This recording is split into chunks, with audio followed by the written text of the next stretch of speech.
Welcome to the show. This is the Magician and the Fool podcast, and we are on episode number 40. My name is Dominic, and I am one of the co-hosts for the show. You will hear from the other host of the show, Janice, here shortly after the intro. Today we have the pleasure of speaking with Sorite D'este. Sorita is the author of Circle for Hekate, as well as Hekate Liminal Rites, as well as around 20 other titles, such as Practical Planetary Magic, Practical Kabbalah, The Isles of the Many Gods, an A to Z Guide to the Pagan Gods and Goddesses of Ancient Britain, and many others. She has also compiled 5 anthologies on topics related to the goddess, magic, and mythology, and has contributed dozens of articles to journals, anthologies, and almanacs over the years. Her personal beliefs and practices are informed not only by her love and study of history and philosophy, but also through experienced gnosis and mysticism. It was great fun to talk to Sorita. You guys are really going to enjoy this one, I think. And the topic is Hekate, or Hekate, the torch-bearing light-bringer. We examine and explore her as an intermediary between the intelligible and the sensible realms, as you see in the Chaldean oracles, which is really just an extension of her role as a deity associated with the passage through crossroads, doors, and other liminal places, as you see in earlier texts, earlier myths. Definitely a conflation with Enodia here. We also talk about her as a psychopomp. She is a shepherd of souls, so to speak, that are coming into the world and leaving the world. This brings her into strong resonance with the function of the moon astrologically and connects her with moon goddesses such as Selene and Artemis. She guides Persephone to Hades and guides her back to Demeter with the changing of the seasons. She rules over the daimons and angelos, the Ainges, as they cross the barrier between the noetic and the material realms. I am the Keymaster. I am the Gatekeeper. And in talking about her celestial and sometimes even solar nature, we definitely want to acknowledge her chthonic side, which is just as relevant and historically accurate and significant. Yes, she is indeed the goddess of ghosts and magic, but is much more than that, and we hope to highlight that in this episode. You can find what Sorita's doing at the HekateCovenant.com, so HekateCovenant.com, and she is a publisher of Avalonia books, so make sure to check out Avalonia.com. The Hekate Symposium 2021, that will be May 22nd and 23rd, and Sorita will be presenting, as well as lots of other people, Georgi Mishev, Jack Grail, and about a dozen other well-known authors and practitioners. This is on Eventbrite, and I believe there's kind of a sliding scale for entrance fee, but it should be really interesting. So again, that's May 22nd and 23rd, 2021, Hekate Symposium. She also does a monthly full moon Zoom ritual through Eventbrite, so you could just go to Eventbrite and search that way. So she's a very busy lady, and we appreciate her giving us some time today for this interview. As always, thank you very, very much to our Patreon supporters. You guys are very generous and are helping us keep the wheels turning and the show running. So thank you. We dedicate this episode, as always, to Hermes and Asclepios, but we also dedicate this to Hekate, the torch-bearing, triple-crowned, triple-formed, triple-headed goddess of the Triple Road. May the merits we accumulate doing this work be distributed to all sentient beings, so that they, together with us, may equally realize awakening.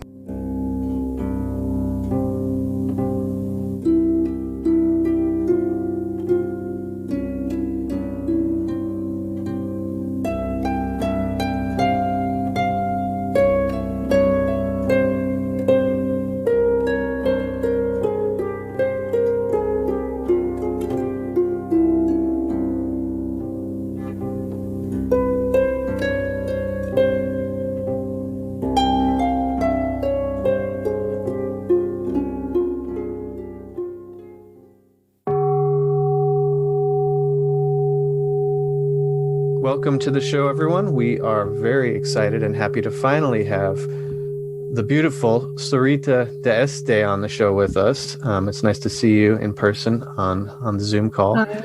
And we are going to talk about all things Hekate and who knows what else. I think there's a lot of material we can cover. Thank you for coming on the show, Sorita. Thank you so much for having me, Dom. Yeah, I'm absolutely delighted. This is something that I've been dreaming of for a long time. Finally, we get to make it happen. I'm really looking forward to seeing where this journey is going to take us.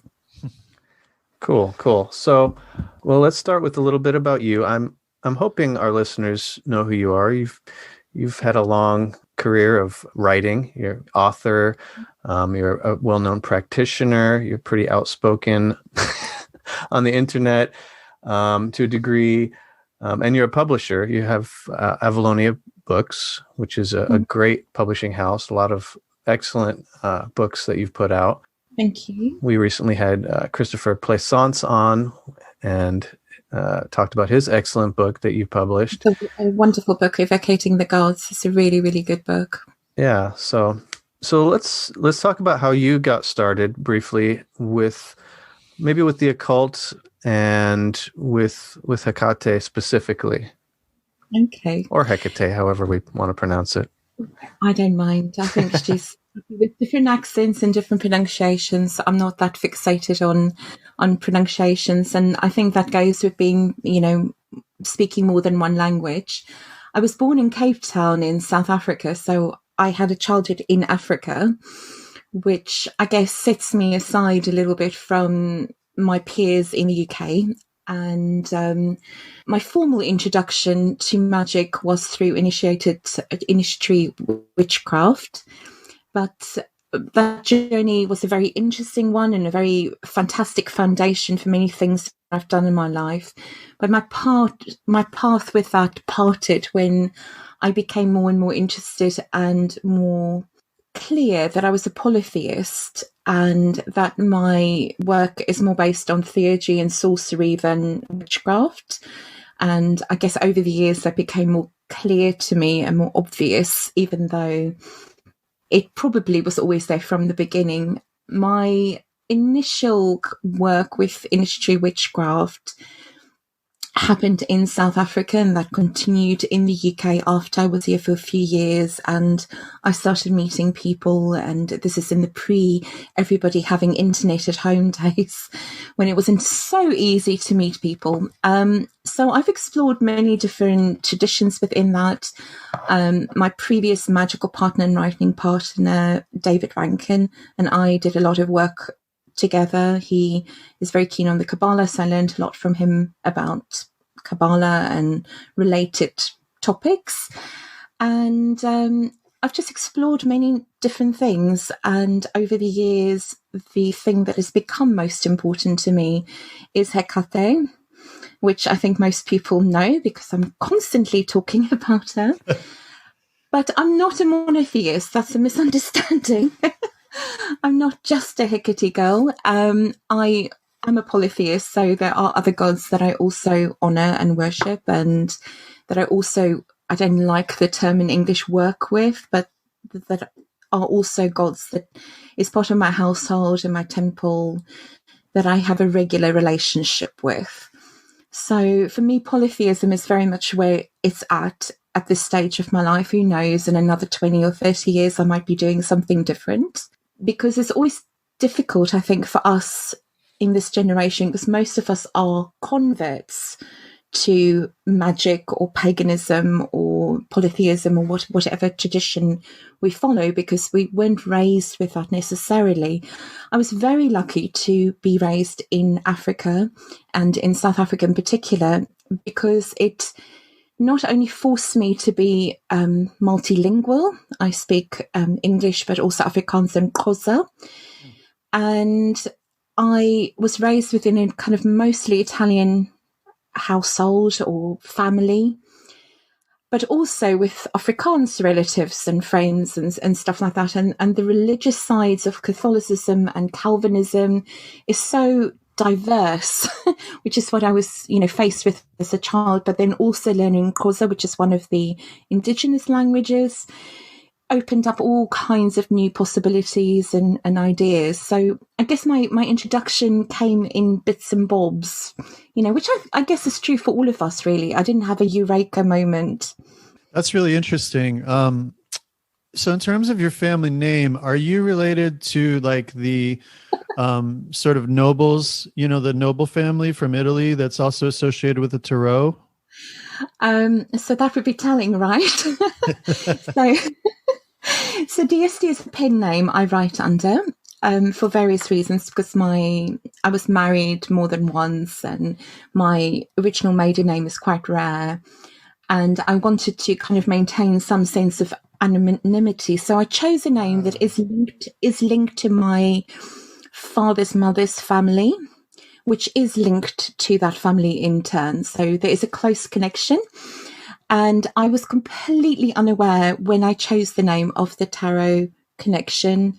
I was also unaware of the connection to Aleister Crowley with Mary Sturgis D'este. So I was actually completely unaware of those connections. The only thing that I was aware of was this connection that my grandmother had, because she had a little picture of Isabella D'este, which was painted by Leonardo da Vinci. And she used to tell me about this and many other things. My grandmother told a lot of stories, as all good nonnas do. So my name totally came from that, not from any kind of occult reference. So it is a family name, but not a direct family name. Interesting. So it's a fascinating family, though, the D'este and all the various noble families that were around at that time of the Renaissance and subsequent. But it's a long time ago, and I've been doing a lot of genealogical work because of my mother's family, so unrelated to this particular topic.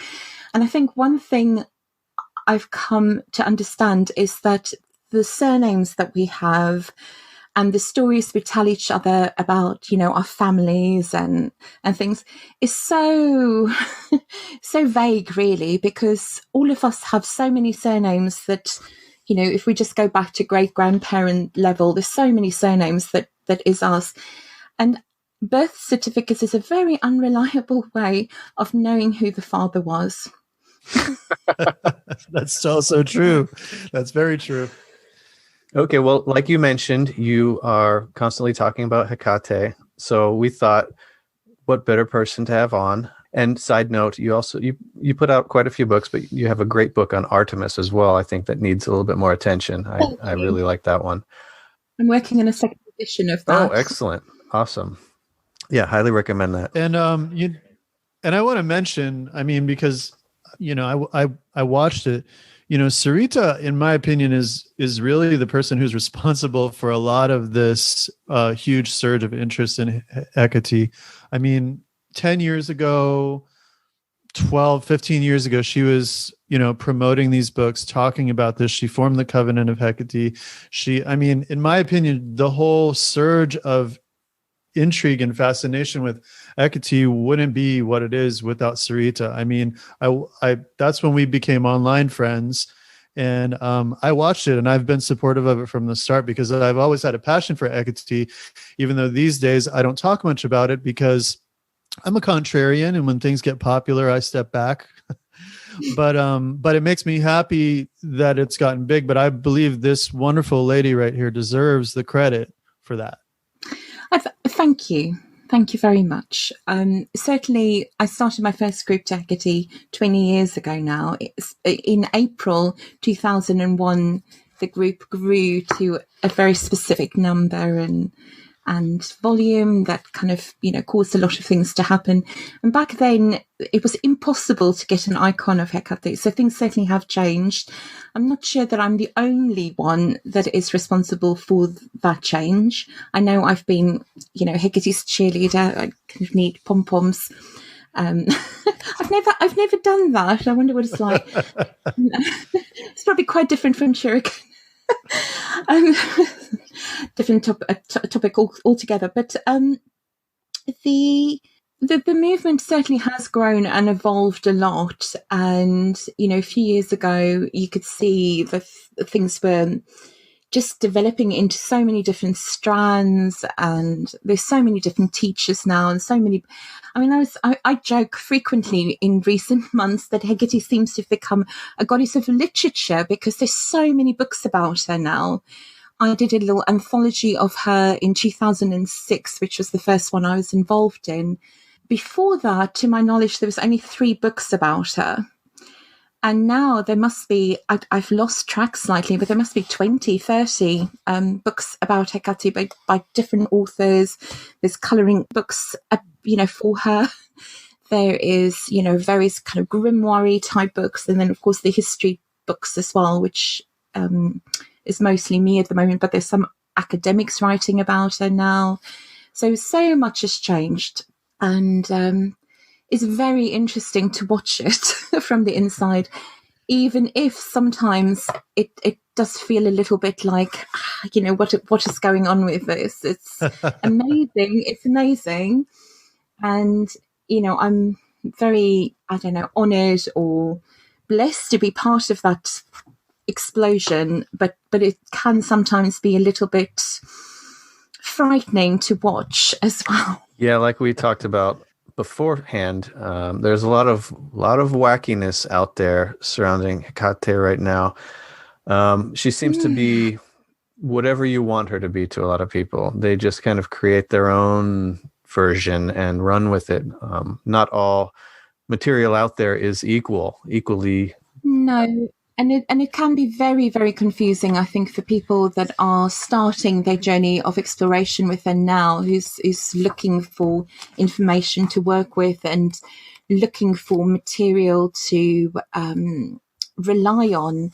And I guess it's a little bit like Proclus's hymn to Hecate and Janus, which starts off with "Hail, many-named Mother of the Gods." She is called the many-named goddess. She's also called the many-formed goddess. So in many ways, Hekate historically has been, the word shape-shifting is very much mine, that I've started using for this, but she fits that role of a shape-shifting goddess because you find her with triple form, double form, single form. You find her having these slightly contrary roles depending on who of the ancient writers you follow and believe. She's the goddess of ghosts and necromancers and creating essentially zombies, reanimation.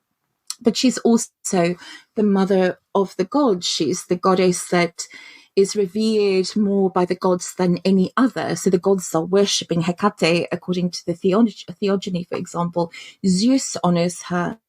So you've got all these very contrary issues with her. She's a virgin goddess. She's a maiden goddess. She's a young goddess historically. But even historically, she's sometimes paired with Hermes. She's also paired with Zeus. There's a whole cult of the kind of empty thrones, for example, on the island of Halki, where there's 2 stone thrones that are dedicated to Hecate and Zeus, where they are enthroned together. So there's a lot of very contrary things, and then also things that we don't know. We don't know what the relationship was that people perceived it to have with Zeus, who later became the Olympian god. And I think Hekate is a wonderful way of learning more about, in a way, European, Near Asian religions, because she is connected to nearly everything. From Jesus and the Archangel Michael through to Kronos and, the Titan gods. You can find Hecate nearly everywhere. So it's a very long journey and a very wide time period. So some of the new things that have emerged, like, for example, in the 20th century, the idea that she's a crone goddess, which has become so popular, has no precedent at all in the ancient world. Prior to the 20th century, that just wasn't a thing. So it's the same thing with this emphasis on her as a goddess of witchcraft and of the dead. She is a goddess of witchcraft and magic and the dead, but it's not the thing that she was known for.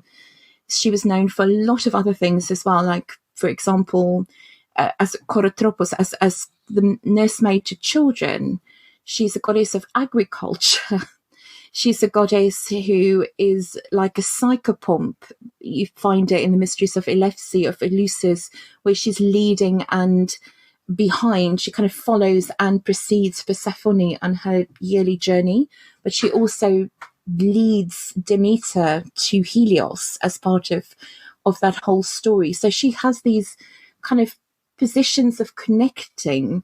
So I would love to see where all of this stuff that we're facing today is going to go, and how it will develop in another, say 5 or 10 years, let alone another 50 if I'm still around to see it. It would be fascinating, because she is that connector. And that's kind of her role, is that connector role. Sorry, Janice. Oh, that's okay. I was just going to say, another thing I find interesting is that she has both Titanic and Olympian characteristics. I mean, and the torch bearing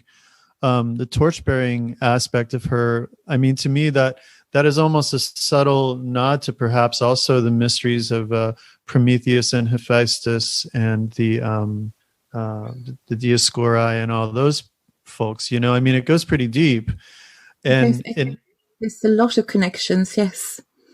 It's really intriguing to me when you get outside of these boxes you're describing and into the actual being. I mean, it's just, when we get into these beings that are liminal, like her, like Hermes, like Prometheus, you can't really even call them properly a Titan or an Olympian, because they're shapeshifters, they're deeply creative, and they appear on every level of reality, whereas some deities only appear on one level of reality, and their daimons manifest them elsewhere. Mm-hmm. So how do you define or put in a box a goddess who has this aspect of pluriformity, self-transformation, and omnipresence? Yes, I think that is why you have this everybody inventing or reinventing Hekate today. And I'm not going to say that it's wrong as a blanket sweep thing, because I think that, certainly I've had visions or dreams of her that isn't fully linked to anything I've known at that moment in time to be linked to her. And I've had the same actually with Hermes, where one day, I'll tell you the story, but I followed a butterfly for half an hour in a very big Latin American city once. And I was as sober as it could be. So, these gods sometimes take us to places that we don't expect to be. And sometimes they can be right in your face. They can say, "Hi, here I am, see me, hear me." And we can still be very, very blind to them. And I think Hekate, this is kind of saying the light too bright to see. And as a goddess, this phosphorus torchbearer, lamp-bearer, light aspect of her is something that everybody gives lip service to. And it's the most obvious connection to her, hence Prometheus and all these kind of connections. And also, of course, in the Orphic tradition, you've got various kind of connections there that is very interesting to explore as well. But I guess within modern witchcraft and occultism, there's some people that are slightly frightened of the light. It's a kind of interesting phenomena, really, that they slightly, if you kind of, dark and gothy and all this kind of stuff, then they're right there. But light is in a way a lot more dangerous, isn't it? It's a lot more frightening, because it is. Meeting somebody in the dark, everybody looks better in the dark. It's true, right?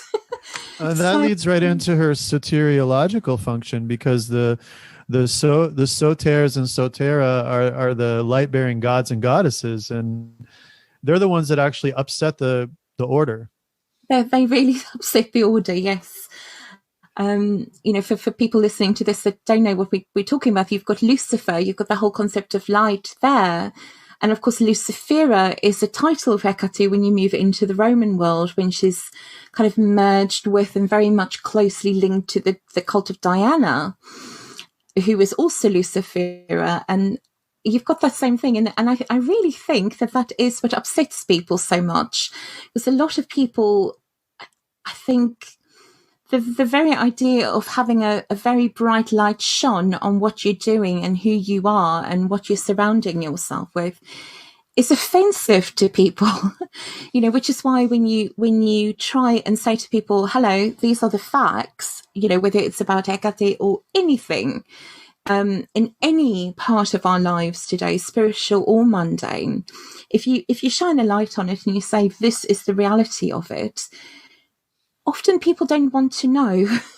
It's far easier, it's far nicer and more comfortable to kind of buy into that whole illusionary world. I think, Plato's cave in the Republic is of course the kind of classic example of that, of somebody, having that opportunity, but actually when they have it, they don't want it. It's too frightening, it's too challenging. So I guess it's just part of that journey into the mysteries and really allowing yourself to just see what is there. We all talk about we don't want illusion, but when it comes down to it, most of us prefer it. It's true. And we can't ignore marketing as well. Like you had mentioned, the whole dark, gothic, evil, demon stuff is really hot right now. But it's very two-dimensional for someone like Hekate. I really want to shine a light on her entirety, the full picture. I mean, Homer calls her tender-hearted and bright-coiffed. She's very compassionate. She shows compassion to the mother of Hercules, to Persephone, to Demeter. You don't see all of this kind of stuff discussed. No, don't. So maybe let's start at the beginning with that relationship that you had mentioned earlier to Zeus. And this is around 700 BC, maybe? So Hesiod is the kind of first source for that, as it were, because that is the oldest known text that we have available for the story of the gods. It's the first known theogony for the Greek Hellenic gods, and it's a story of how the gods came to be and their relationships with one another. And in there, Hecate is named as being the daughter of Asteria, the star goddess, and of Perseus, the destroyer, both of them being titans, and of the older regime. So it kind of makes her, in that story, a cousin to Artemis and Apollo, and a great-granddaughter to Gaia, Uranus, etc. So Hecate, when she's mentioned in Hesiod's theogony, is exalted, which has caused a lot of scholars to take an interest in that short section in the longer text, because there's been arguments about maybe it was added later, maybe Hesiod was a Hecate devotee because he was from Anatolia, so he may have written it from a personal perspective. But the interesting thing about that, where Hecate is called by, she's named as receiving all the honors that she had before, which is a share of the ocean, a share of the land, and a share of the starry sky. If we look at that, those are the kind of originators of the whole, story of the gods. In my book Circle for Hecate, I'm just going to see if I can open it up. You probably won't be able to. I did a little, I don't know if that's going to show up. I did a little kind of family tree, as it were, for Hecate and where she sits in it all. And if you look at that, from chaos comes Gaia, and from Gaia comes Pontus and Uranus. And Gaia is earth, Pontus is the actual sea, and Uranus is the starry sky. So when you say Hecate has got a share of these things that she had from the beginning, it's literally a share of the earth, the sea, and the heavens. It's a literal share of her inheritance. So it's a very interesting thing looking at that from a theogony perspective. And Asteria, of course, is called the goddess of happy name. She was seen as a very benevolent goddess as well, a goddess that was able to defend in that story her virginity against Zeus's advances, causing Leto to be the next one that Zeus turns his eyes to. But Asteria becomes the island of Delos, which becomes the holy place of Apollo, a really sacred island. But it said before that happened, there was a sanctuary to Asteria, possibly on that island, which was like a dream oracle. So you've got lots of stories there that in connections to explore. But Hecate is given this exalted position. And I know earlier authors, and myself included 15, 20 years ago, I would have said the same thing, is that Hecate got this role because of the way that she fought on the side of the Olympian gods, the incoming regime, against the Titan gods, the kind of older, seen as oppressive regime. But I think there's a lot more to it, because a lot of these Greek stories isn't so much a factual history story like we want to look at it. It's more like an kind of way of connecting different cultures and different cults sometimes, or different groups of people coming together. So it's pretty obvious that Hecate had this role that was more important. So she remains a goddess that's more important. And it's not entirely clear why. There's no evidence for that. But what we do know is that it's not out of context. Because when you look at later texts, if you go from the Theogony, which is about 700 BC, through to the Chaldean oracles, for example, which is, say, 200, 300 CE, that's nearly 1,000 years, Hecate is still given this exalted position. Because in the Theogony, she's this goddess that Zeus honors above all. And in the Chaldean oracle, she's worshipped alongside the first father, who could be seen as Zeus, had sometimes, that also puts her in an exalted position above all the other gods. There's some of the other Greek goddesses that come into it, but in a kind of lesser role. And Hecate is shown as ruling over the physical realm within that, not the physical realm, the spiritual realm within that analogy in the Chaldean oracles as well. So she's incredibly important because she suddenly becomes not just Sorita, which she has in other aspects as well, like rescuing cities, but she has it in a kind of spiritual context. She is the soul. She's the soul of the world. She's the axis mundi, which is very, very different from these ideas of her as, some kind of dreadful, scary monster in a cave somewhere. But I'm sure she can be that as well. Some friends and I that have been working together for a very long time on and off came up with a theory about 10 years ago or so that possibly she manifests herself in more frightening forms, or maybe she sends spirits, because of course she's got many different forms of spirits under her command. Maybe she sends some of these things forth to appear to people that aren't quite ready to see her or to experience her in a way of preparation, which would fit with the mythology, it would fit with the mysteries. It's a very interesting, idea to kind of explore from a more, experiential perspective, but that's kind of verging off onto something slightly different. I have heard that she meets people where they are. If that's where you are, then that's what you're going to see, perhaps. Yeah, but maybe it's not. Maybe she sends a party to meet them. I was just going to say, maybe that's the daimons that people are encountering, which are in her retinue. Right. That is how I personally think of it. It doesn't mean that it's not somehow valid, or that it's less valid, or not as important. All the kind of disclaimers I can add to that. It's a different experience. And I think sometimes we want to see anything mystical that we experience as being the kind of ultimate thing. And I blame some of that on, and I've said this in public, and you've said I'm outspoken, so I might as well be outspoken. I blame this on a lot of kind of neo-pagan books that will say things like, do what feels right, whatever you feel is right, whatever you experience is valid. Well, yeah, of course, everything we experience is valid, but it might not be what we think it is.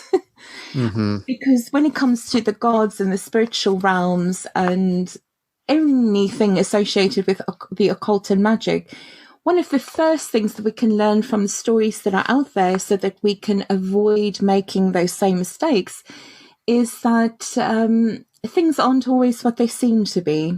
Mm-hmm. There's a lot of illusion. There's a lot of yesodic, just kind of things that aren't quite what they seem. And I think we've got to be careful to say that, it's always Hekate or always whichever god who's coming to us, just because we think or we want it to be that. It's a complicated subject because you've got to go into the whole theology of it and what an individual believes.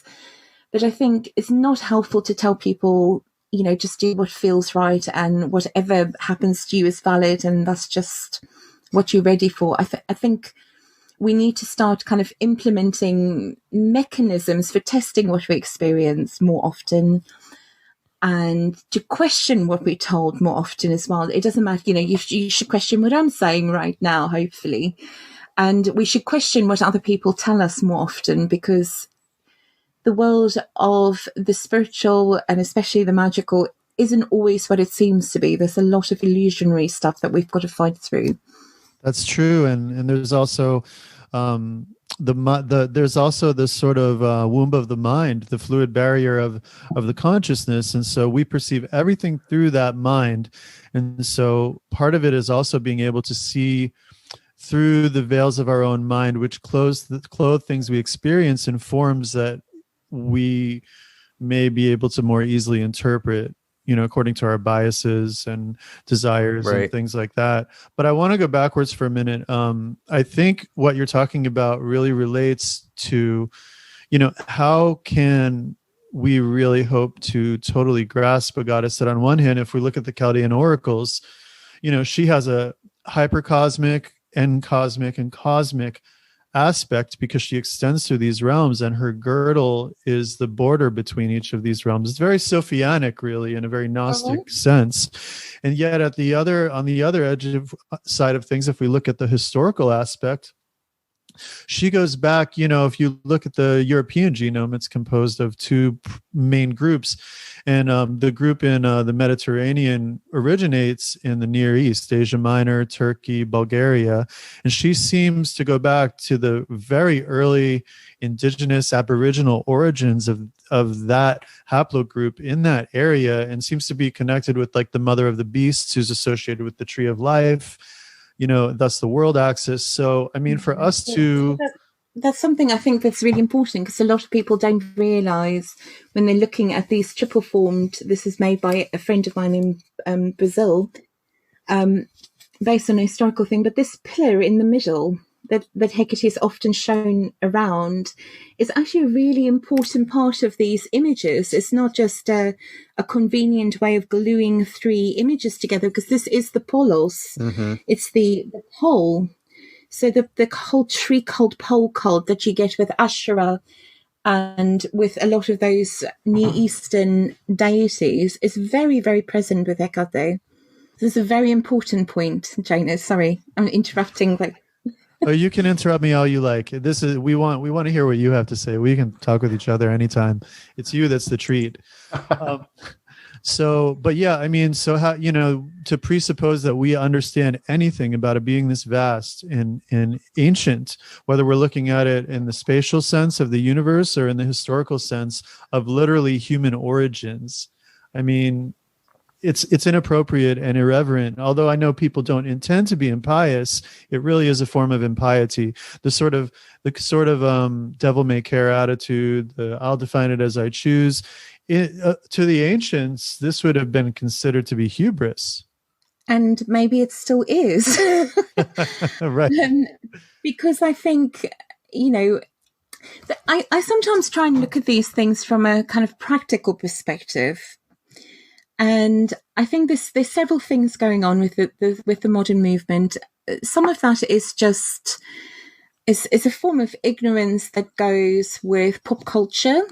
Of course, Hekate had this big role in more recently in Sabrina since last year, where she suddenly becomes the goddess of the, replacing the Baphomet devil Satan type character before. But She's had a lot of roles like that in recent years. Somebody called Hazel, who's a member of the Covenant of Hecate, has done a kind of paper. It's like a scientific analysis, really, of every single pop culture reference you could find to Hecate, which is on the Covenant of Hecate website. And there's so many. I'm not really somebody that's that into pop culture that I really was even aware of some of these things where she appeared, but it's a big thing. You know, she definitely is in a lot of different roles. She's found her way into a lot of pop culture.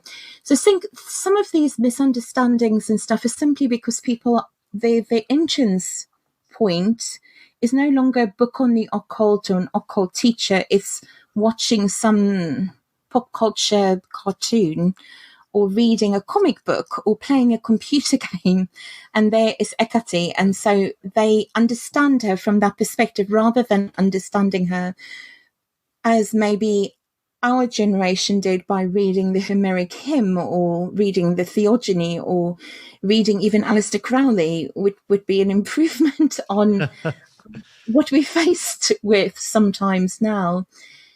But maybe these are just different gateways for people to meet the goddess. And maybe she's got some, you know, I've got to kind of assume that she's a real being after all these years. So if she's real, then maybe she's providing these as gateways in one way or another. And a lot of this nonsense might just be on the surface, one hopes.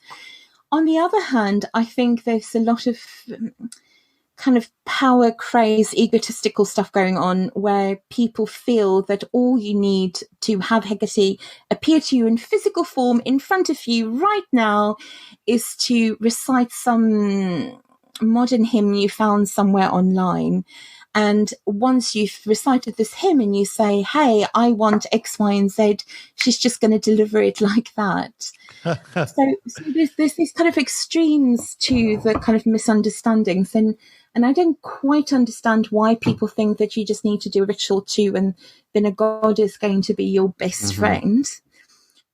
But I think some of this might go back to, I don't know, you guys are kind of same generation as me. You remember in the kind of 90s and also in the early noughties, there were lots and lots of books on the gods and on magic and witchcraft and stuff. And they always had a little section in them about the gods. And they would always have like a paragraph, and if you were lucky, 2 paragraphs explaining who the gods were. And then there would be something telling you that all you needed if you wanted this spell or whatever the kind of purpose was, is you just needed the appropriate god. It was like pick a mix. It's like a vending machine. It was like a vending machine. Right. And I think a lot of that stuff has affected people. And it's not just affected the younger generation, it's also affected some of our generation and older generations, because that's all they ever saw. They were like, well, I don't know, I want Aphrodite to give me my perfect lover. Hail Aphrodite. Or, you know, I need help getting my computer to work. Hail Hermes. Yep. I'm going down the pub. Hail Dionysus. You know, so it was a little bit like a kind of cult where the gods became our friends. I definitely blame neo-paganism for that. I mean, I'm sure in England it's the same, and in Europe it's the same way, but in America, you know, the neo-pagan movement was born out of the hippie movement, and there's this sort of irreverence for tradition and for you know, ancient sources in favor of, you know, just whatever pops out of your mind. I want to say 2 things on this note. On one hand, so I also think perpetuating the disservice to her is a sort of emphasis among certain contingents of just seeing her as this underworld goddess who's, you know, a goetic underworld goddess. You know, all there is the underworld. Actually, there's no celestial gods. There's no hypercosmic realm. That's just all intellectual. It's just a bunch of people intellectualizing, oh, those darn Neoplatonists. You know what I mean? But in reality, that does a disservice to her because it also continues to amalgamate this idea of this gothic underworld, dark, scary skeleton, death goddess, all this blah blah blah, and it adds this deeper level, so that the people who get into the dark fluff through modern media then find people perpetuating this idea.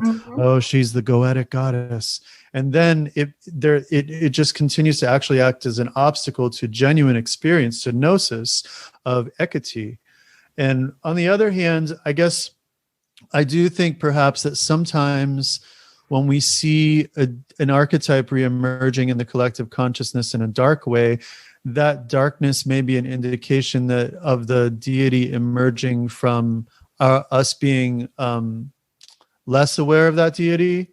It's a transitional manifestation that indicates more our awareness of the goddess or God, for instance. So like collectively Hekate's appearing dark, but that's because it's sort of like she's appearing from the shadows of our ignorance, and hopefully we'll begin to take brighter manifestations. I mean, that's an optimistic attitude, but I do try and balance my cynicism with a little bit of optimism. That's rare that you do that.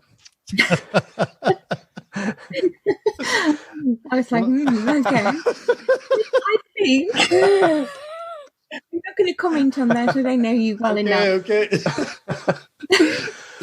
But taking a step back, you both mentioned Anatolia, and I think that area of the world is extremely important to maybe touch on a little bit more. Can you maybe talk about her origins there and maybe some of the goddesses that she's conflated with in that area?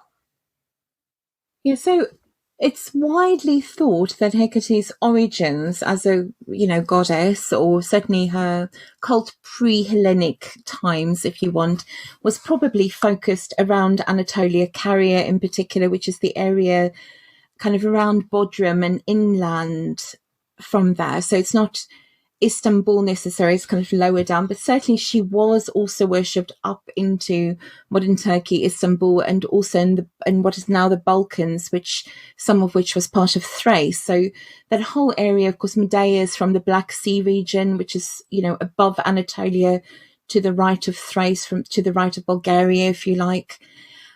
So you've got a lot of connections in that part of the world, going right down into what is modern day Syria as well.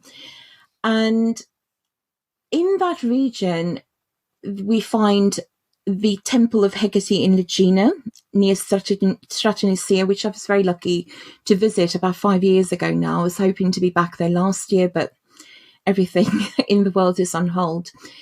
And Hecate's temple in Legina really came as a surprise to me because I'd only seen photographs of it before I went there. And actually, it's massive. It's a huge complex, and there's a lot of work being done there now, all by Turkish archaeologists, which is the first time for a Turkish site. And it will be very interesting to see what else they uncover there. That site was part of a mystery tradition to Hekate, which was linked to the city of Stratonicia, which had the whole key-bearing cult where a young girl, usually related to the high priest of the temple, would carry a key in a procession that happened there. In that region, and on the depictions that were on the side of this temple, we find Hekate in a very different role. She stands at once between the kind of Greeks, the Hellenics, because this was the last large Hellenic temple actually to be built as well. So she stands literally between them and the so-called Amazonians, the people from the other side, the kind of wild areas inland from Anatolia, which there's very little known about. We also find her playing a much more important role in the birth of Zeus on one of the friezes on the temple as well, where she seems to be very directly involved with Rhea and the baby Zeus, again, kind of linking her to the dactyls, which I don't know whether everybody is familiar with the dactyls. Dactyls literally means fingers, which is why I'm wiggling my fingers.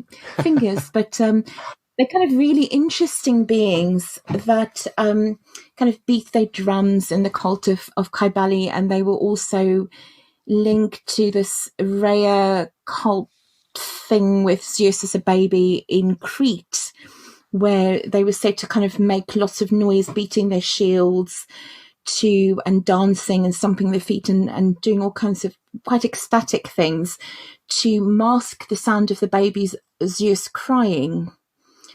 And they kind of turn up in all kinds of strange things. They also invented some kind of crib for Zeus, the baby Zeus, to be in so that he wouldn't touch the earth, because Kronos, of course, was a god of everything. So if Zeus, the baby, touched the earth, Kronos might have become aware of Zeus. So they kind of made a kind of hanging basket contraption for him in the cage.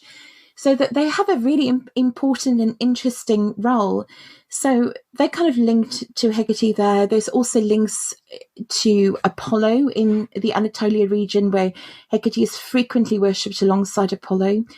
There are temples and sanctuaries where Hecate and Zeus was worshipped together, specifically Zeus as the Parmenitor, who there was like equality meals that were offered, which is not dissimilar to what some Hare Krishnas offered today, which most Western people would be familiar with, where everybody gets the same food regardless of their status in society. So there were all kinds of things going on in that region where Hecate had a role. And just off the coast of Anatolia, we've got islands like Kos, where Hecate was closely linked to one of the sons of Asclepios, the god of healing. There was a sanctuary there to her. And she's also named slightly disproportionate number of times in kind of inscriptions and things found there. We find all kinds of strange little temples and stuff, but most significantly, there's a link to Hecate and the temple of Artemis of Ephesus, which I think needs a lot of further exploration and study. Yeah. But what I've been able to find out is, for example, there is a story that tells of a statue that stood not in front of the gates of the temple, which is where you'd expect it to find, but behind the temple, which kind of indicates that maybe this was there before the main temple, because Hecate everywhere else is usually in front of the temple, by the gate, by the door, in the entranceway, etc. But here's specifically, which was apparently so bright that nobody could look upon it, because if you looked upon it, you'd go blind. So you couldn't look directly on it. And there's also interesting stories of Julian the Apostate, which most listeners might be familiar with as the emperor who tried to bring back paganism as a kind of accepted cult after Constantine. He was the nephew of Constantine, and there's an interesting story about how Hecate leads him from, as a young man being educated by Christian philosophers. One of the Christian philosophers, Eusebius, kind of takes a slight worry about Julian, the young Julian's interest in theurgy, and decides to teach him a lesson and show him the folly of these things. So he shows him the folly by taking him to a ritual in the temple of Hecate in Ephesus, where he then experienced this absolutely amazing thing where the goddess is laughing and the torches go on light. And it might have been stage trickery, because there's a lot of things to be said about, stage magic being used in temples during that period. But it leads Julian to then desert the Christian philosophers teaching him and becoming an initiate at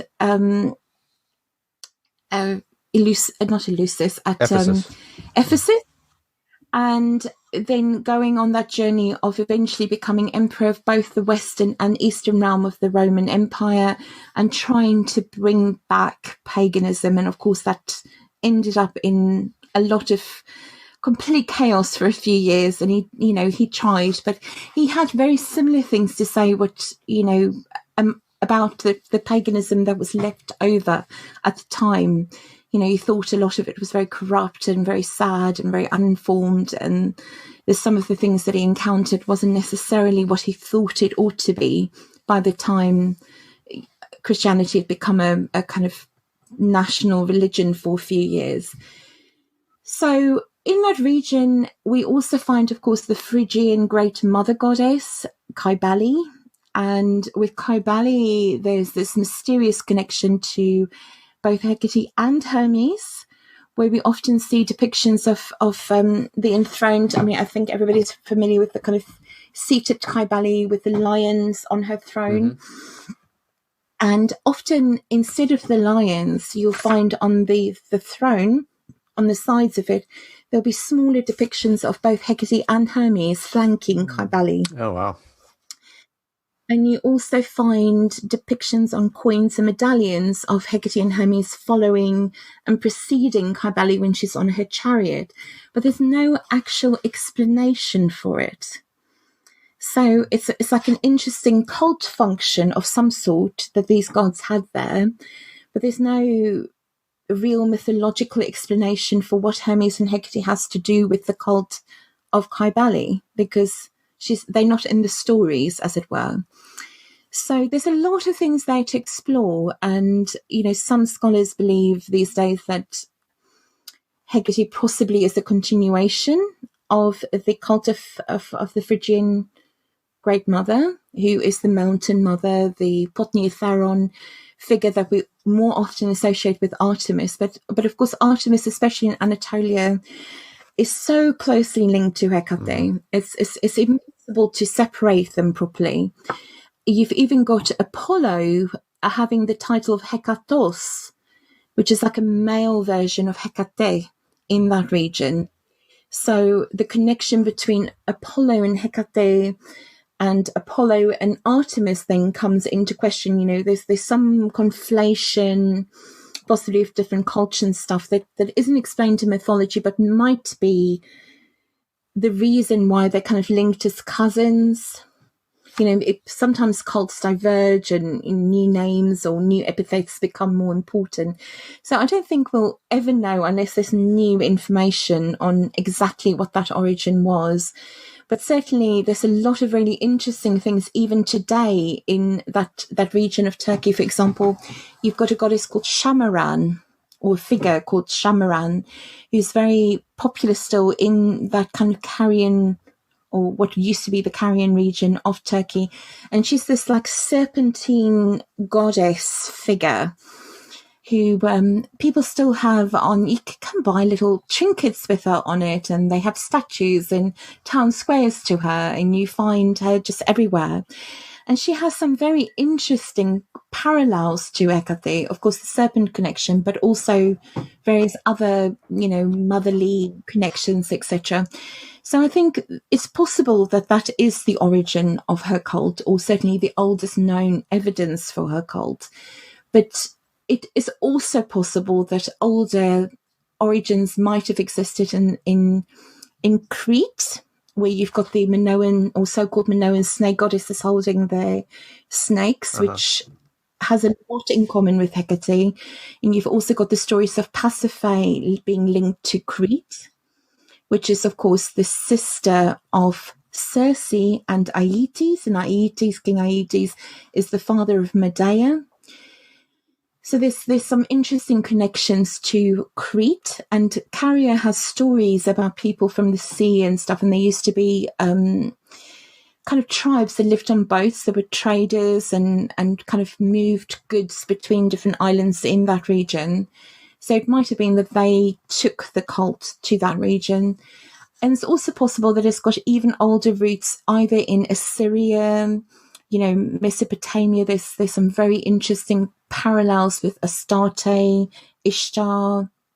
You've also got, of course, possible origins for Hermes from that region, because you find that caduceus staff appearing with a lot of the kind of Assyrian, Mesopotamian kind of deities. That's a whole other subject, I guess, but you find very similar kind of staffs being held, and this connection between Hecate and Hermes is clearly a very old one and a very enduring one, because both of them also plays a really important role in the Eleusinian mysteries, where Hermes is the one that goes to negotiate for Persephone's release, and Hecate is the one that then takes her on that journey every year.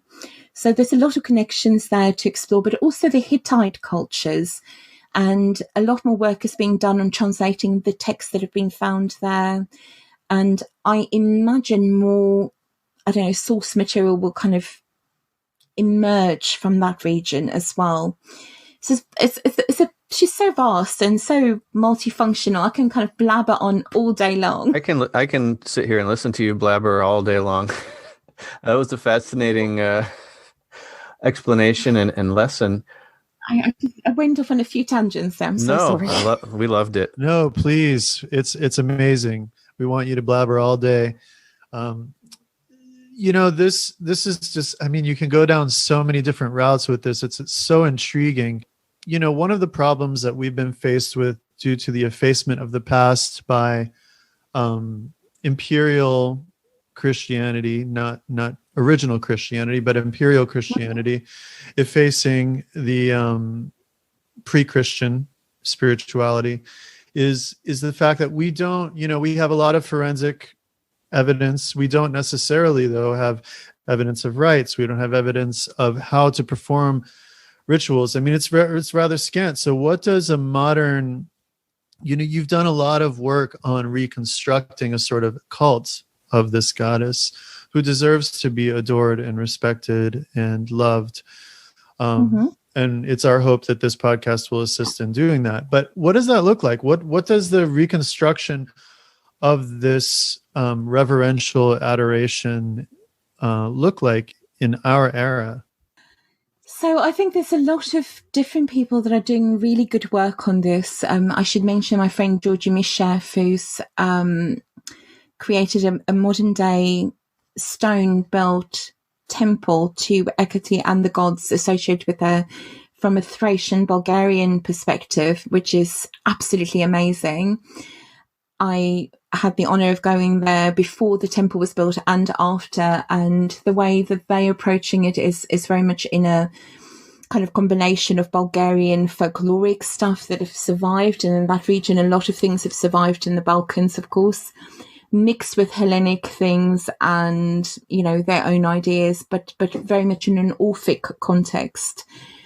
I myself started out, as I said earlier, in an initiatory witchcraft context, but it soon became obvious that Hekate was leading not just me, but several other members of that group on a completely different journey, which we didn't have a context for in the early noughties, because there just wasn't anything, you were either Fellowship of Isis or you were Wiccan or you were Golden Dawn or OTO. There wasn't that many options available and there wasn't that much information available at the time. What path I've gone down is very much trying to kind of learn from the past and experimenting with that in the present day. So I've brought with me experience from initiatory Wicca, but also from the grimoire tradition and experimenting with John Dee's work and Goethia, all kinds of things that I've worked with in the past. And I've brought that experience with me. So I'm not a reconstructionist. And for me, that's really important because I'm not trying to live in 300 BCE. I think that's unrealistic. I like washing machines. I particularly like dishwashing machines. I love my robotic vacuum cleaners, so I'm not going back to 300 BCE to worship the gods. The gods for me are very manifest in the 21st century, some of them more so than others. I think amongst the ones that are very manifest for me is Hekate and Hermes, and, many others as well. Zeus, Dionysus, some of the goddesses are also very manifest. So for me, things have changed, and I prefer to approach the gods from a devotional perspective. I believe that there needs to be reverence, respect. There needs to be a relationship of them and us, even though that's not a popular thing to say.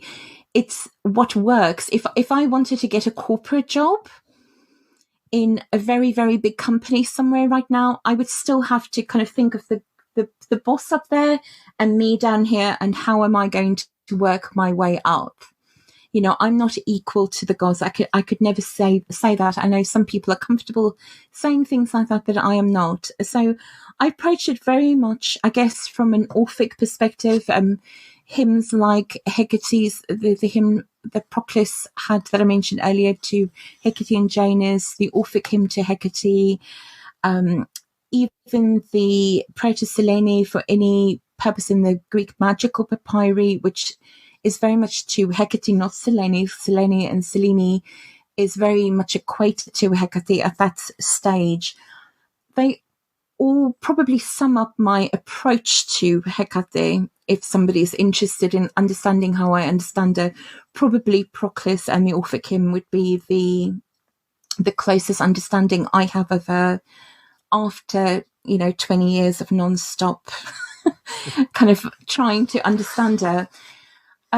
What I will say is over the years, I've learned to be more careful of the material that I read and how I understand it as well, because so much of our understanding have come via late Christian writers, either quoting earlier sources or writing down their own ideas and experiences. So a lot of this overemphasis on ghosts and witchcrafts and, dark aspects of Hecate, they are there. They were always there. But they were overemphasized by the late Christian writers during a time that they were trying to suppress paganism. And they were trying to, in particular, get rid of the deities that were most of a challenge to them to eradicate. So one way of doing that was to suppress the cult by saying bad things about it, just like we find in popular political spin or advertising or something today. People suppress things by saying bad things about somebody or something, and they try and get rid of it. And so a lot of the material we've got come through those writers, and we've got to learn to have a little bit more discernment about whose material we give more weight to. Do we give more weight to the writings of an ancient devotee or to an ancient Christian writing about paganism?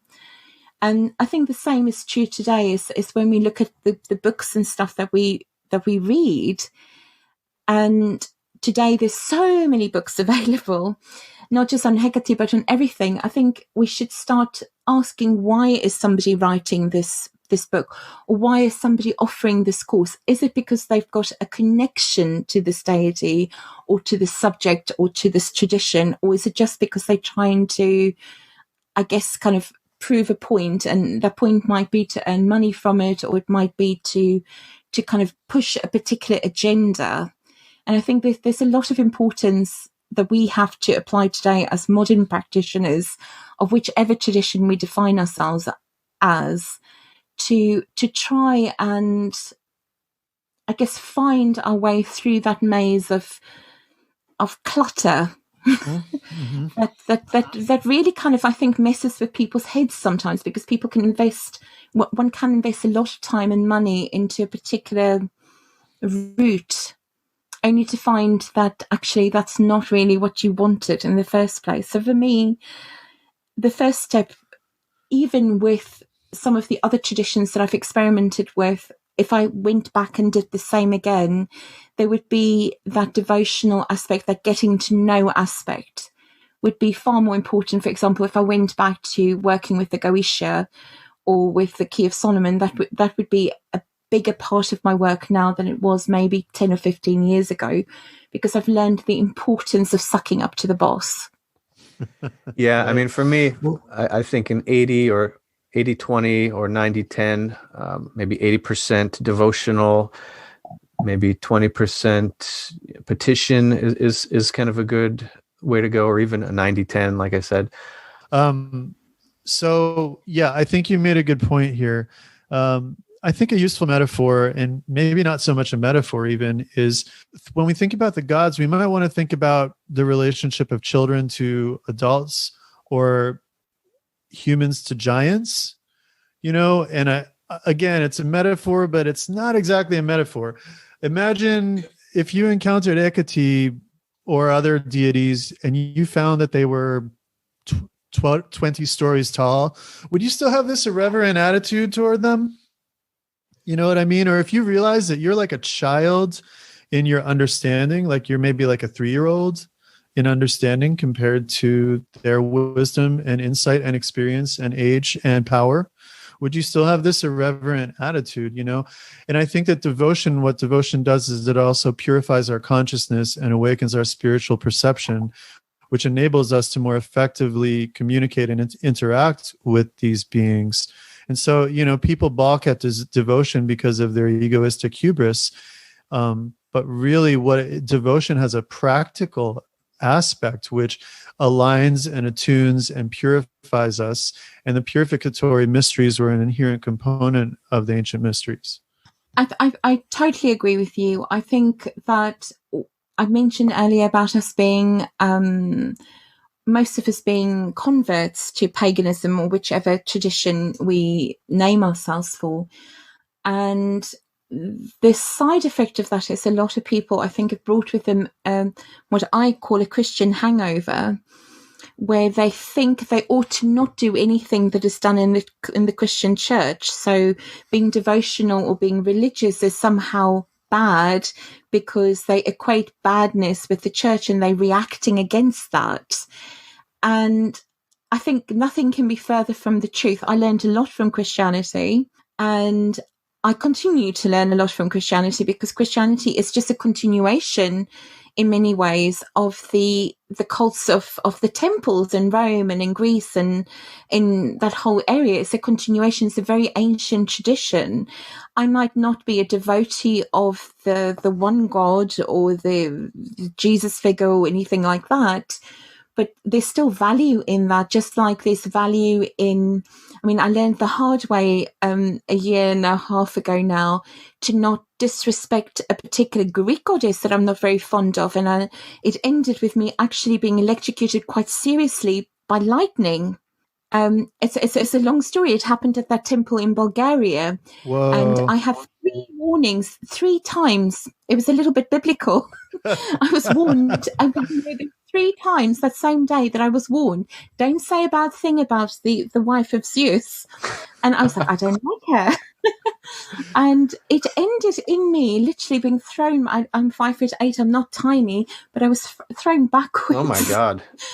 And, I was okay, but, I had several issues afterwards for a while. I didn't realize how bad it was until I got back to the UK a few days later. My hair fell out and I had little blisters all over my fingertips and my feet, where it wasn't a direct strike, but the point is, blah blah blah. I can talk about that all day, and a couple of people, if they listen to this, will laugh because they were there and they saw it. But frankly, I think we need to learn that devotion and religion isn't bad words. And that Christianity might not be the religion we choose, but then I don't choose the Norse gods. I also don't choose the, whatever. There's a lot of gods and traditions out there that isn't what I choose, and we don't have to be negative about it. We don't have to react against it and therefore miss out on a relationship that we can have with the gods just because that word religion is offensive to us, or the word, devotion or prayer or something like that is offensive to us. I know people have bad experiences with the Christian church, but not all of us do. And it doesn't make the tradition or the origins of that tradition and their practices all bad. Well, and I think that I apologize for interrupting you. Go on, you weren't interrupting at all. I was going to say, I think part of the issue is an imbalanced emphasis on the Jewish influences on Christianity, which causes people to misunderstand it. I personally believe that Christianity, at least in its heterodox, more Gnostic expressions, owed just as much to the mystery cults, and is a continuation of the temple tradition. I mean, the Eucharist is essentially a symposium. And with that in mind, if we consider that the pre-Nicene church and the heterodox Christian movement may have been very, very different and diverse, and then, we had this hostile takeover from a corporate sect with powerful backers, who co-opted a mystery religion, a mystery movement that probably saw itself as a continuation of an earlier traditions, and maybe was attempting to be a synthesis of many of those traditions. I mean, you can see Adonis. I mean, Easter falls on the Adonalia, the celebration of the death and resurrection of Adonis, and it falls within the month of Aphrodite. So there's so much there, and when we put ourselves in these little boxes and restrict our understanding, it limits our ability to see the big picture. And when we're dealing with the gods are the gods. They are the gods, not just of one little group of people or one culture. I mean, if we are to call them the gods, then we must understand that they are that for all people. And in the late pagan period, people understood that. There's some amazing examples, not just with Hekate, but I can give you a couple of examples with Hekate. Where, for example, there's a little amulet that had been found with Hekate next to the kind of combo of Hermes and Anubis, but certainly a standing Anubis and Hekate on the one side, and a Chinubis on the other side, the serpent Gnostic being. And we've got examples of Proclus, for example, recorded an example of an oracle where he asked the oracle of Hekate in one of the Sicilian temples what their opinion was, or what Hecate's opinion was on Jesus. And we've got a whole recording of that as well, what Proclus wrote down.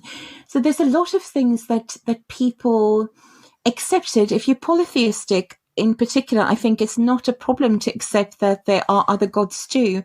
And some of them might be the demiurge, or some of them might be not so cool. Some of them might be more powerful, and we won't speak against the bad ones that we don't like because they get struck by lightning. But there's a lot of deities. We don't have to be friends with all of them. There's a lot of people in the world. There's a lot of people in our, social media circles. We don't have to be close friends or lovers with all of them. And it's perfectly acceptable for me to believe in all of you and not to be best friends with all of you, and not to have coffee with all of you, and not to have all of you in my home. And it's really a chemistry thing. It's a chemistry thing. There's people that you meet and immediately we are not going to get along, and then there's people you meet and you go, boy, I really want to go to bed with that person. It's the kind of thing like that with the gods too. And I mean, that's even the Platonic Eros thing. I think that Eros is what joins us to the gods, and it's kind of like expanding our understanding of the gods is also like expanding our understanding of Eros to beyond just human, to a divine Eros, where we're drawn by the power of desire to the gods that we have a natural affinity for. And I have to jump off here in a moment, but I do want to throw this out at you. So to me, because of the archaic origins of this goddess, there was a shamanic component to her, one could say. And also given the Hermes Hekate association of the Janus, Hekate, Diana, all that kind of thing, Italian witchcraft, all of these things, there's a shamanic component. And I think something that people miss is in the ancient world, the people who were having these theophanic experiences were also engaged in active spirit flight. And if you consider that Hekate is these spaces, the spirit flight piece is, I think, very big.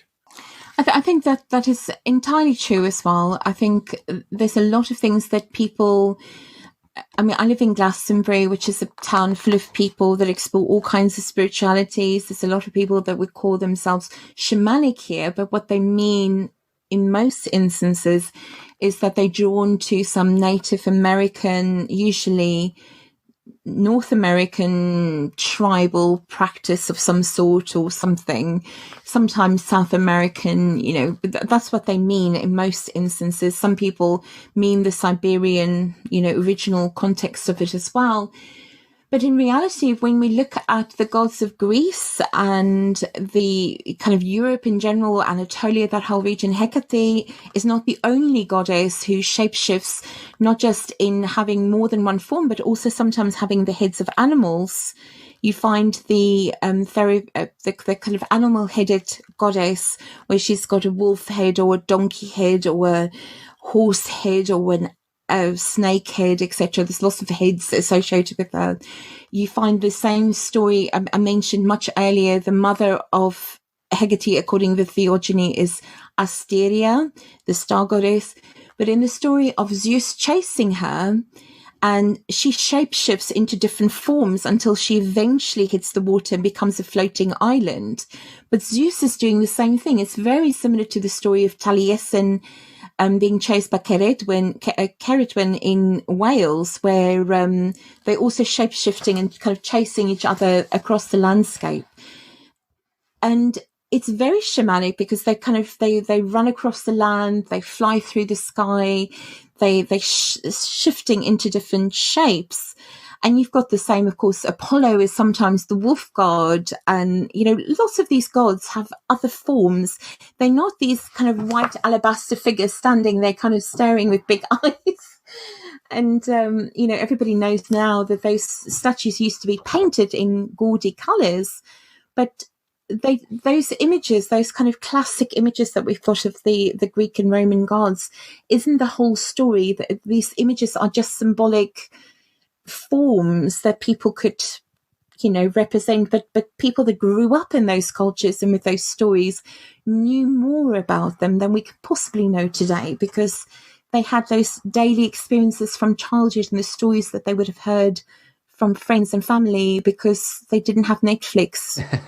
Right. And speaking of shape-shifting and going back to Christianity for a minute, Artemis at Ephesus. I mean, Ephesus was kind of ground zero for a lot of Christianity. And it is quite a coincidence that the Ephesian Artemis, who was a mother figure and a virgin as well, was also the place of the beginning of the cult of Mary, who was also the mother of God and a virgin. So the gods change their clothes quite easily sometimes. They do change their clothes, and it's extraordinary. I mean, I was lucky to spend time in Ephesus.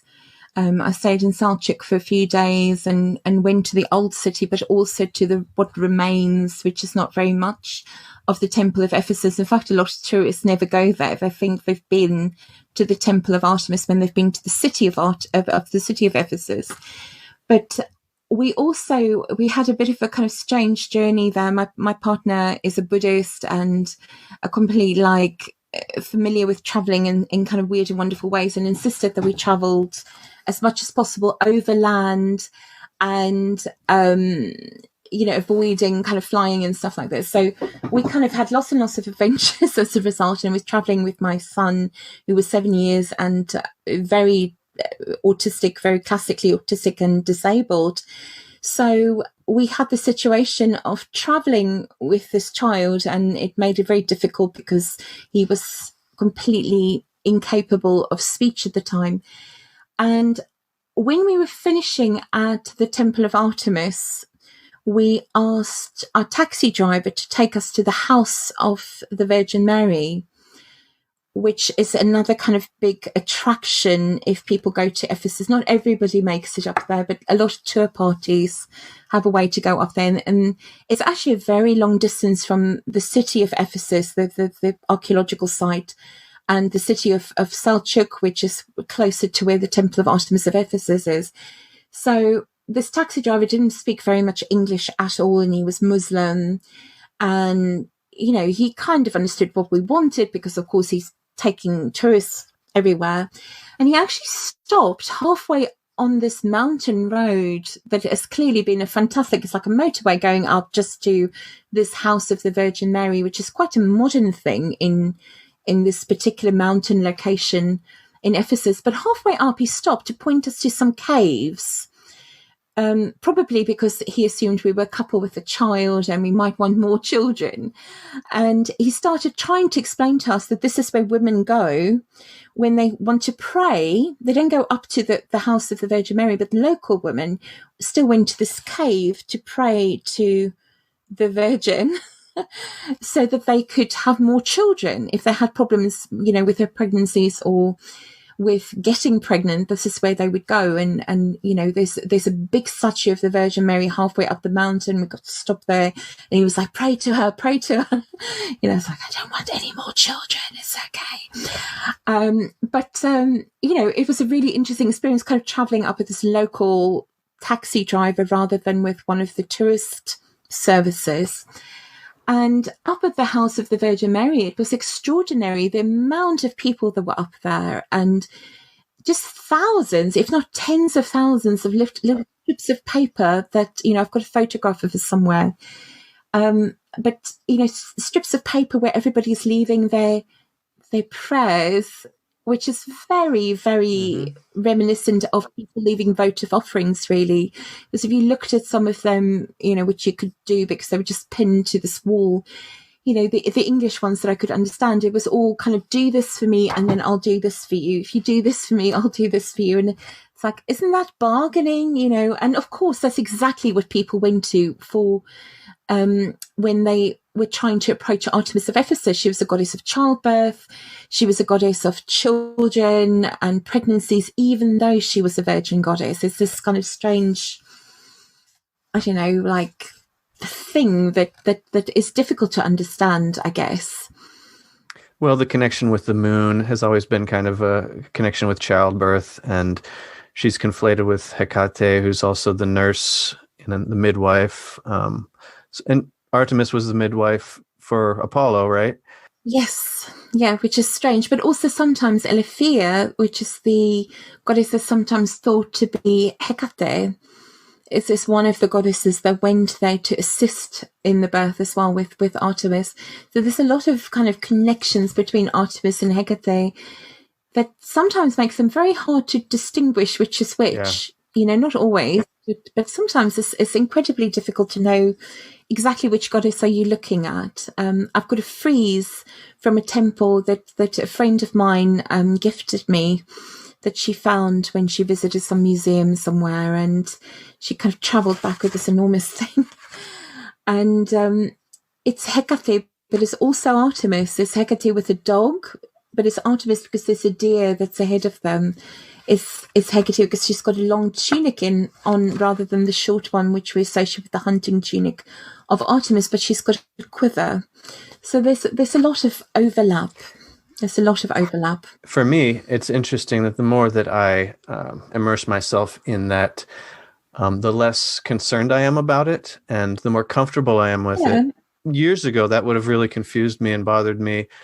I want things separated out very nicely and neatly, but right now, for me, I'm completely comfortable with that, and I assume that's how it was when that was kind of your daily practice and your mindset.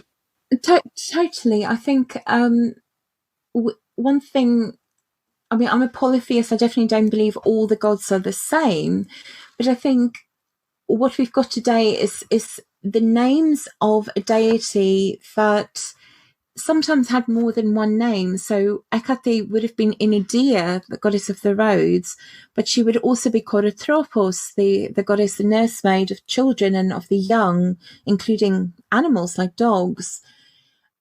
These are kind of theonyms, they're epithets, but they're not names, but at the same time they are names. So I think sometimes we've just got to accept that we can't understand these deities in the way that we understand the person that lives next door to us. And I don't know if anybody, I mean, I've got lovely neighbours where I live. I'm really, really blessed like that. But I don't fully know everything that's going on in their lives. I just know their first names and their surname. I don't, so they might have other titles, other names that other people call them by, nicknames, descriptions for the jobs they do, etc.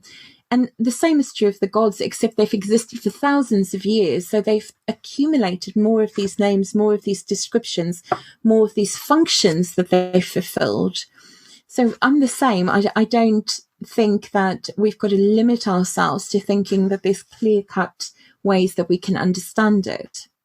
You do know about your neighbor with all the skulls, though. Yeah, that was down the road. But it's an extraordinary story because more than a year went by and I had no idea. She was just the perfect little old lady next door. And, I discovered, as something we talked about before, I discovered that the lady living next door to me is quite a leading figure in the kind of crystal skull movement. So this lady that looked really, really normal and I assumed had no esoteric interests whatsoever, turned out to be rather well informed about, one aspect of it and very, very involved in kind of receiving psychic messages from crystal skulls. So you just never know, do you really?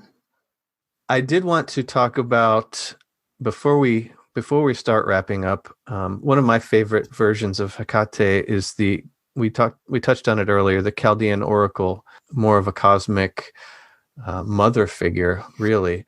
What are your thoughts on her? She retains a lot of the same functions from the very beginning. The very beginning, she was Absolutely. connected with the earth, with the sky, with the ocean. So she was already kind of a membrane between realms. She was already kind of liminally associated with different areas. Can you maybe talk about the Chaldean version of Hekate?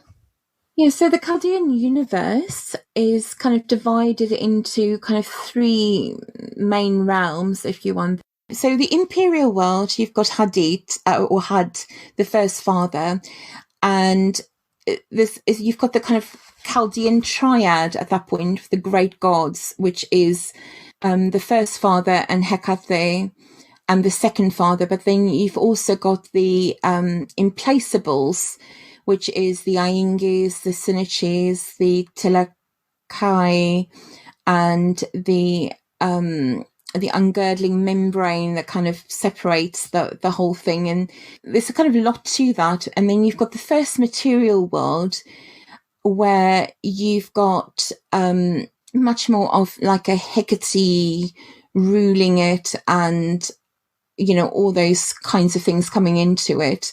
And she's then the royal soul and the royal virtue, and all those kind of crosses over Platonic and Orphic ideas, a lot of this stuff.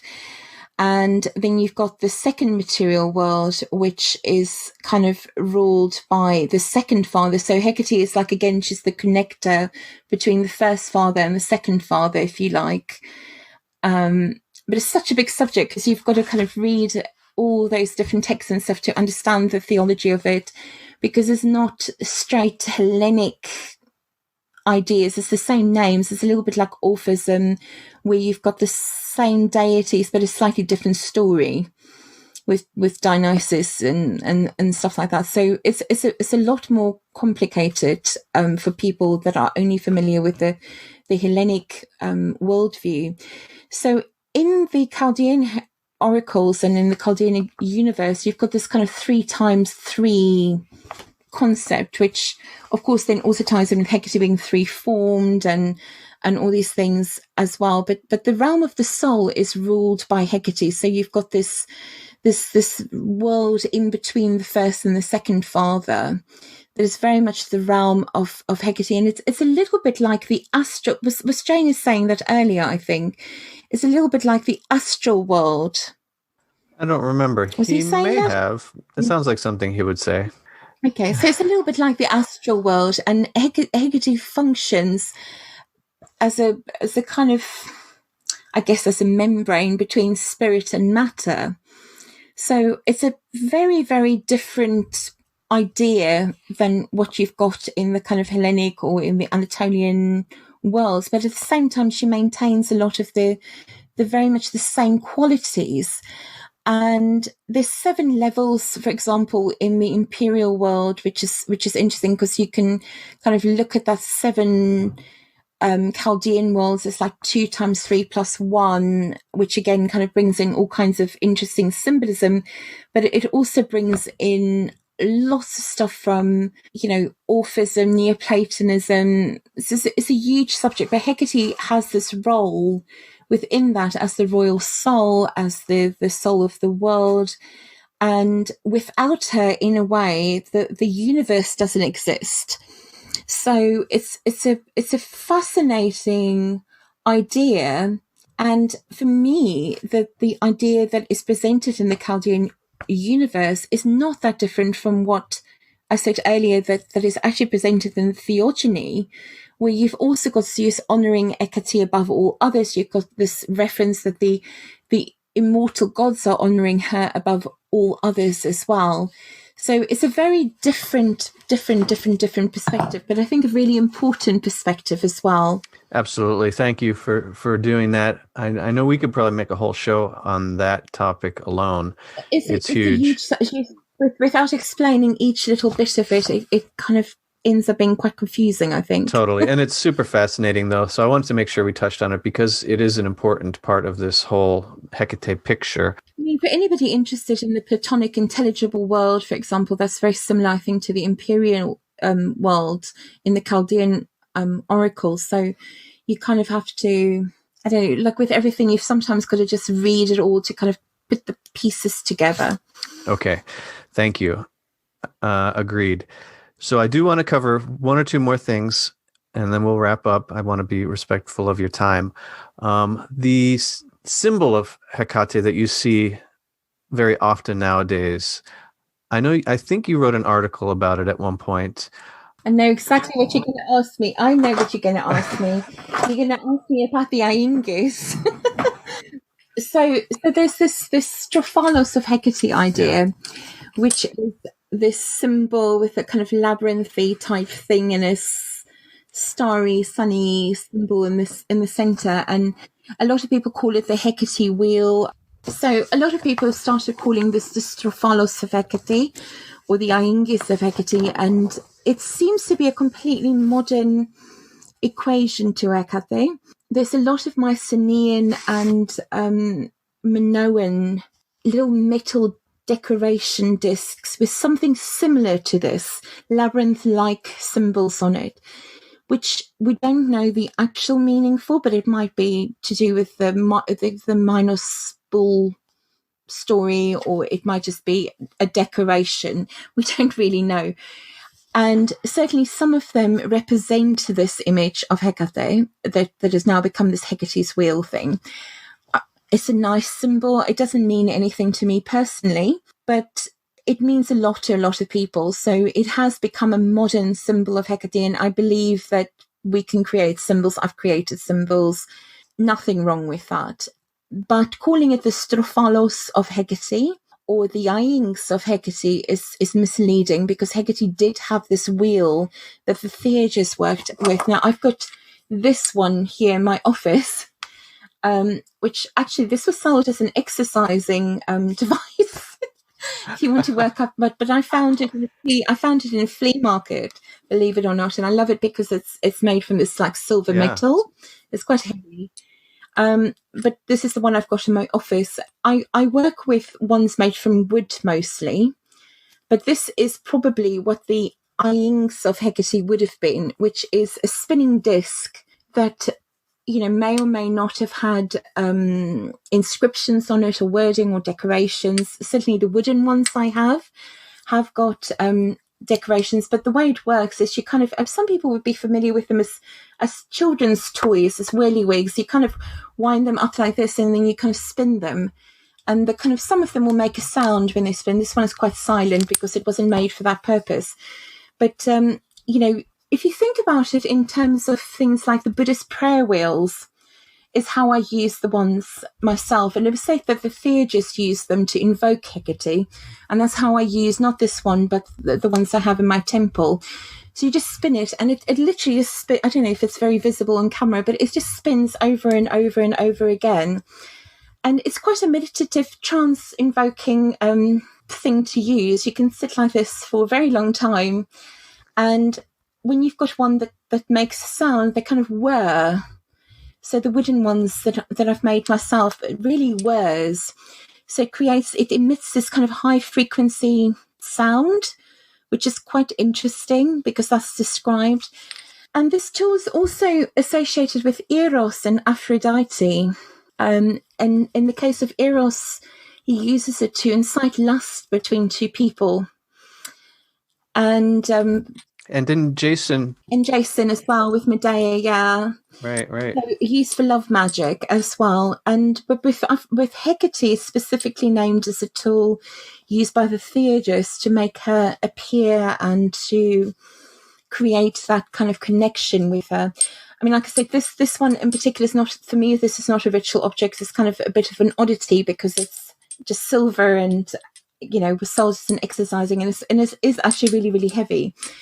But they're very easy to make because they're essentially just a disc with two holes in it and a string. You don't need these things at the end. They're just to hold on to.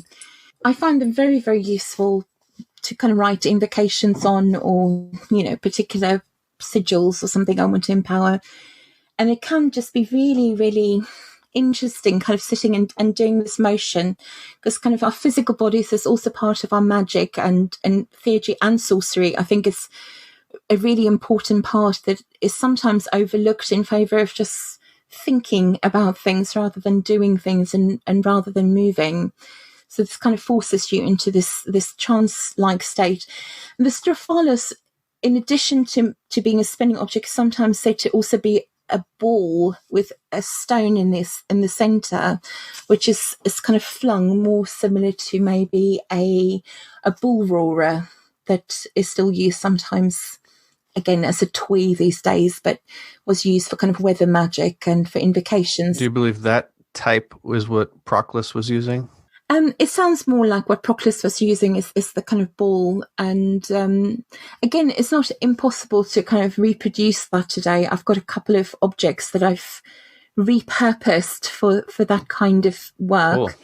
And it's interesting, but it's very, very different. It's very different from sitting and pulling on the Iengus, which I kind of think of as this one, as the kind of spinning one. And there's also another variety which has been written about in this, an example, I think, in the Metropolitan Museum of Fine Art, which is more like do you know those like 80s executive toys that just had perpetual motion? Right, yeah. And it's a little bit like that. It's like an object that just with loss of birth, because of course the word Iengus come from the wryneck bird, and it's possibly an object that was put into perpetual motion by just kind of spinning it, and then it just, kind of did that the whole day. My father had lots of things like this that he collected. He didn't have a desk in the house, but he had these things. They were popular. It was like an 80s. Yeah, it was like an 80s thing, wasn't it? It's like a I might just go out and see if I can find some of them. I think they used to annoy me, but sometimes they were really fascinating. The most popular one was the balls, of course, that you kind of click, right. click. But I think if you think about it, it's not dissimilar to what the Buddhist prayer wheels are. It's kind of like the spinning kind of sings the prayer up into the heavens. Yeah, absolutely. Thank you for that. I do think we need to wrap up. I would love to keep talking to you. So where can people follow up with you? Where can they find you? What are some good places that you can let people know to track you down and see what you're doing? So I've got a website, sorita.co.uk. I'm not terribly active on there, but all the kind of reference material can be found on there. Books I've written. I've written a few books on Hekate. Circle for Hekate, which is what I grabbed when I just showed you the image of the strophalos of the Wheel of Hekate. Hekate Liminal Rites, which was written about 10 years ago with David Rankin, which is good if you're interested in the more magical side. Circle for Hekate goes more into the symbols and the mythologies and the places she was worshipped. I'm also a key bearer for the Covenant of Hekate, which Jane has mentioned earlier, so there's a lot of information on that website. And the community is quite active in doing all kinds of things. We've got a private Facebook group, and there's a newsletter and all kinds of things like that people can explore from that website, which is www.hecatecovenant.com. But you can just follow me on Facebook. I've got a Facebook page, Sorite D'este, or on Instagram as well. I tend to pop up there and post things. I try and respond to emails, but I'm not always terribly good at it. Well, in Avalonia, don't forget Avalonia. Oh yes, sorry, yes, Avalonia. Let's get a marketing hat. So I've got a small publishing company called Avalonia, and I publish fabulous books by fabulous people, including myself. It's true. Thank you. Thank you very much. And on behalf of Janice, who had to run, we really appreciate you coming on and talking with us. It's been a long time coming. We've really wanted you on for a long time. So it's great to finally make this happen. And just thank you. It's been really, really fun. And thank you for being so patient with me.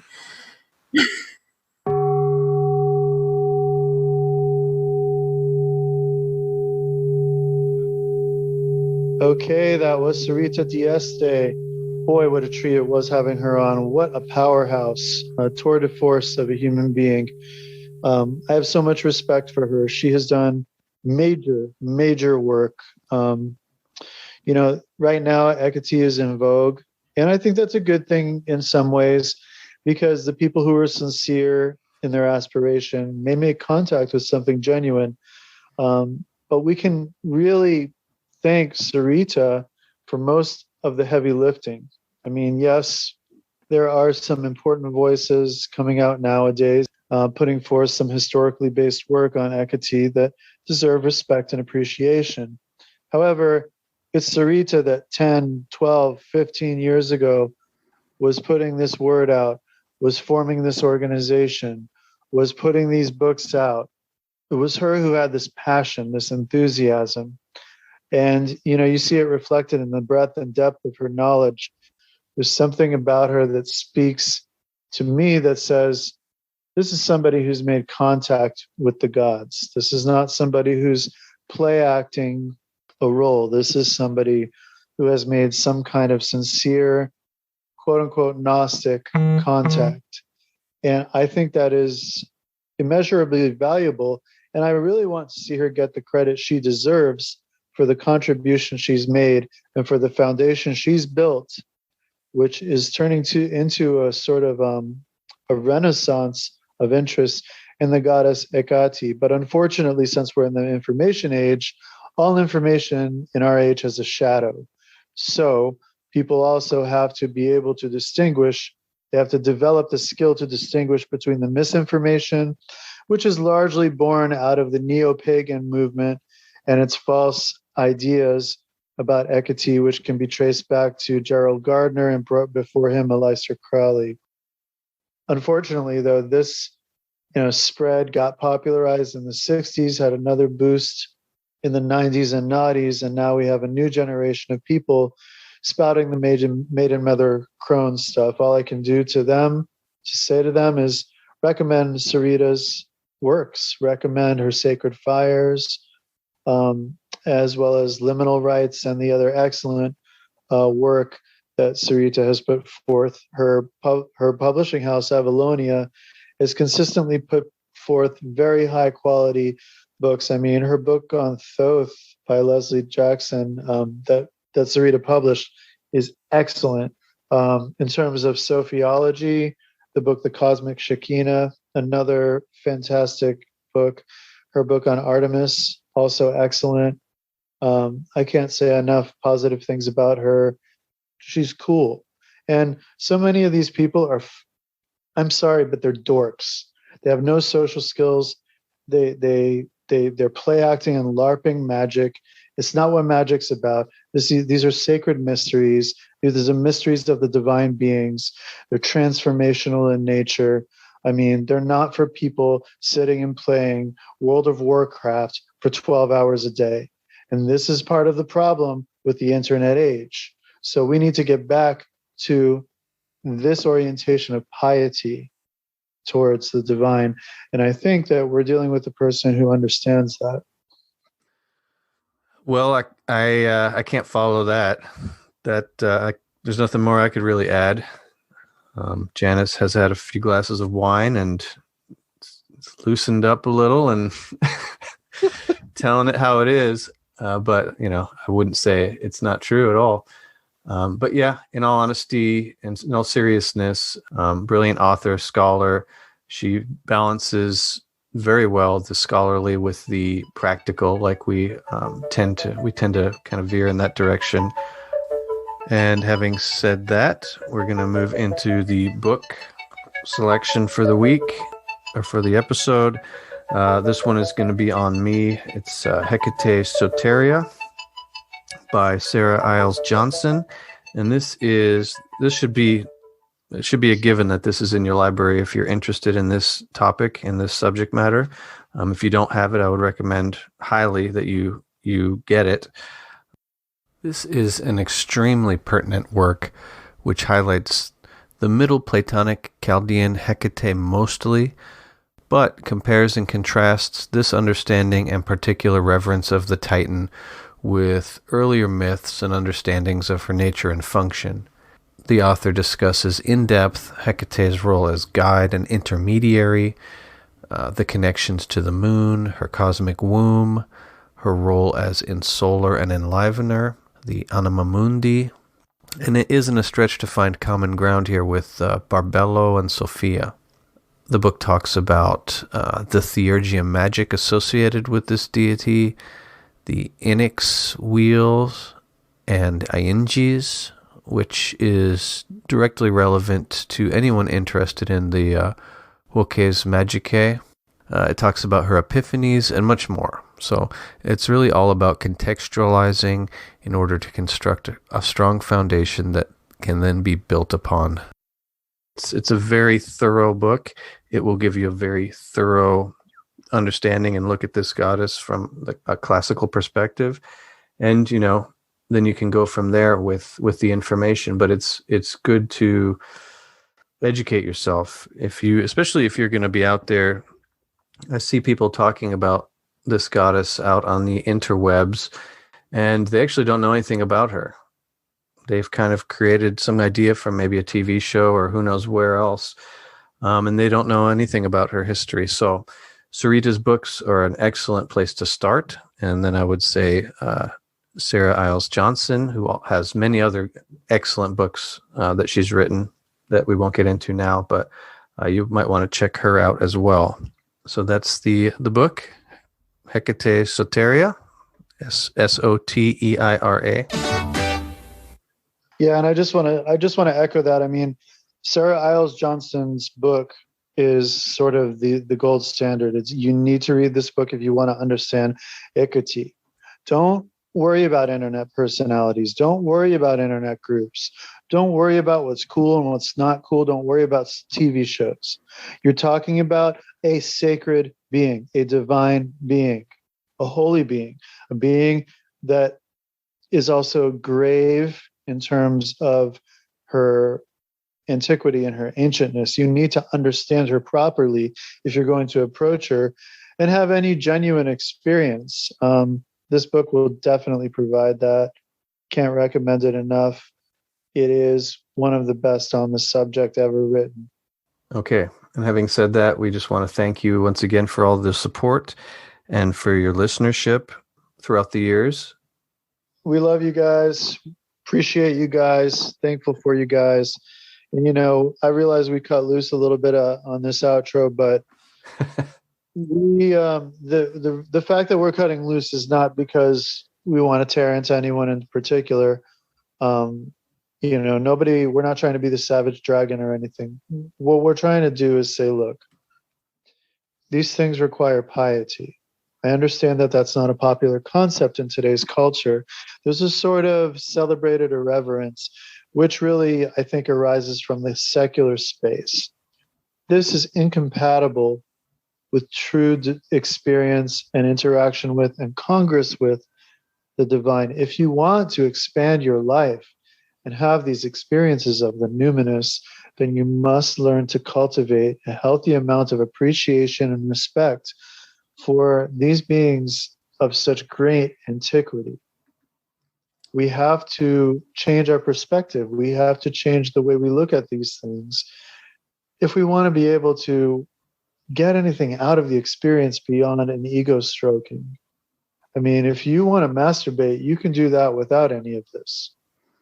The fact is, there is something very special to be had from the gods and from the divine beings and from the spirits and from the immaterial world that penetrates our material realm.